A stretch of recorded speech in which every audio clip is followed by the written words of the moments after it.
Carrying his own cross, he went out to the place of the skull, which in Aramaic is called Golgotha.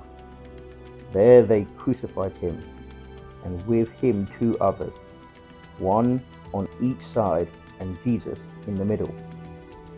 Pilate had a notice prepared and fastened to the cross. It read, "Jesus of Nazareth, the King of the Jews." Many of the Jews read this sign, but the place where Jesus was crucified was near the city, and the sign was written in Aramaic, Latin, and Greek.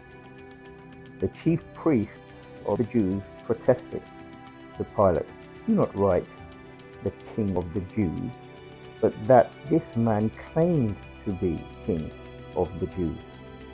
Pilate answered, "What I have written, I have written." When the soldiers crucified Jesus, they took his clothes, divided them into 4 shares, one for each of them, with the undergarment remaining. This garment was seamless, woven in one piece from top to bottom.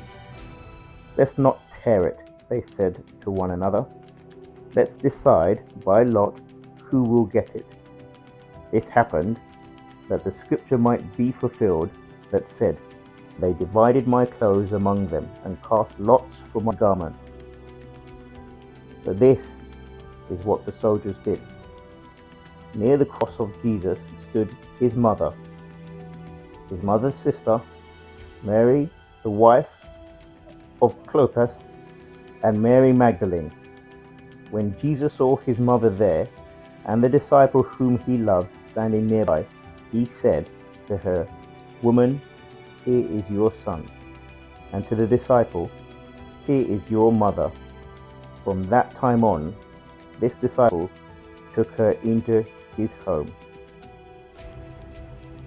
Later, knowing that everything had now been finished, and so that scripture would be fulfilled, Jesus said, "I am thirsty."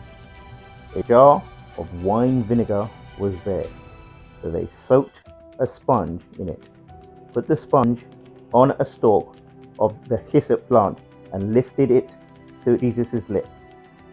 When he had received the drink, Jesus said, "It is finished." With that, he bowed his head and gave up his spirit.